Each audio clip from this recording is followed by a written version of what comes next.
si tënk ci wolof ngir ne waxtu bi xat na dañoo dëkk Kaolack ñu gis ne Kaolack mooy xolu Sénégal te xol nag suñ ko waxee su jagee mooy jagal yaram bi yëpp ndax Yonent bi sallallahu alayhi wasallam nee na lu mbëgg si yaram boo xam ne su jagee lépp yaram bi jag na ñu ne ko loolu mooy lan mu ne loolu mooy xol kon ñu gis ne comme Kaolack mooy xolu Saloum mooy xolu Sénégal suñ ko développé rek mooy développé nañ Sénégal yomb naa dégg ndax lépp luy transité si matériel machine yi dem ci yeneen dëkk yi néew na bu mu jaaroo Kaolack pour génn moo xam Mali la Guinée Casamance ak yu demee loolu moo tax ñun ñu engagé wu si combat boobu engagé wu si ngir gëm nañ ne développement bi bala moo am fokk doomu dëkk bi bokk si engagé wu si ngir xam nañ ne relève foog mu am ndax li wolof di wax ndaw su solee tànku baayam dalu baayam mu jot ko kon war naa xam ne war na gàddu responsabilité baayam loolu lañ xam te xam nañ ne suñuy waajur ñoom li ñu waroon a def nañ ko te mënatuñ fee sax nag ay la yéwén luñ ko bëgg-bëgg dinañ dem bàyyee ñu ko waaye naka lay mel su fekkee ñoom dem nañ bàyyee ñu responsabilité bi te ñun préparé wuñ pour gàddu responsabilité boobu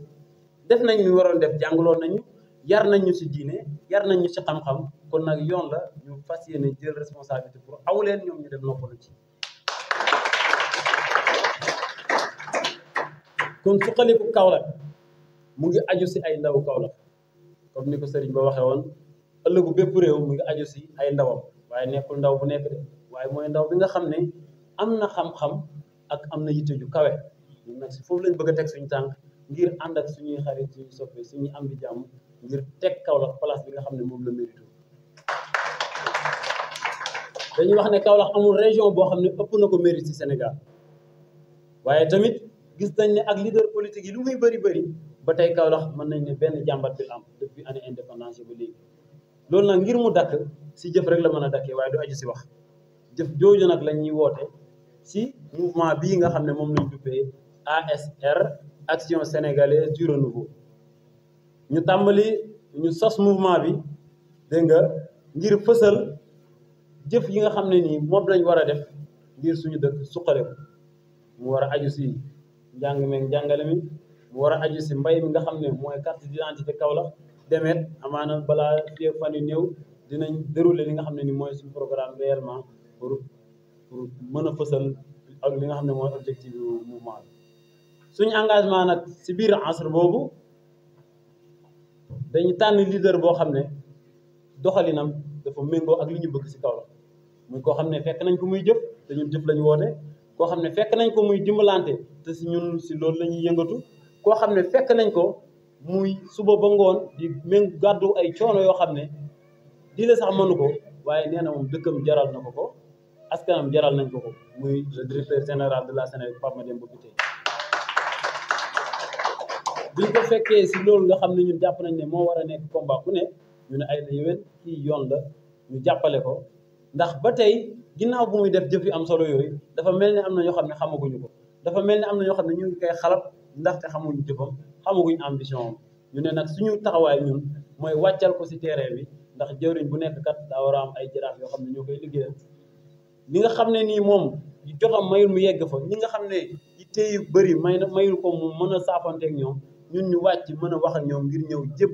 jébbal leen ko ngir liggéeyam mën a yaatu li nga xam ne nii nit ñaa ngi toog xamuñu lan lay def ba tax ñu ngi xalab ñu wax leen ne kat liggéey bi nii la demee lii ak lii moo war a am su boobaa ñëpp dinañ mobiliser wu xam ne consensus la war a am fii ci Kaolack ndax li muy def kenn defu ko fii ci Kaolack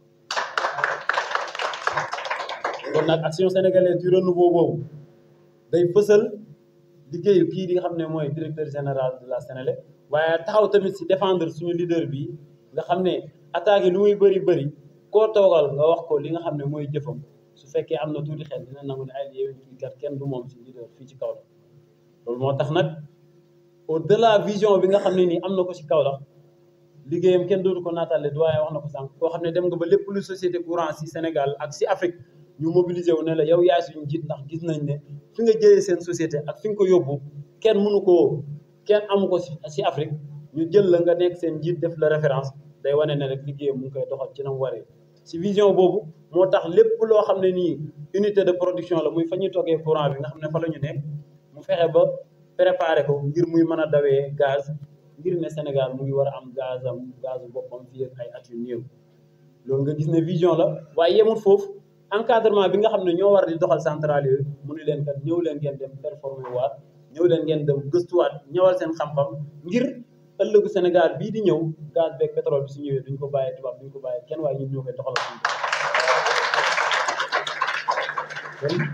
ci tënk ambition yii ak vision bu leer bi moo tax ñu jóg engagé wu ànd ak DG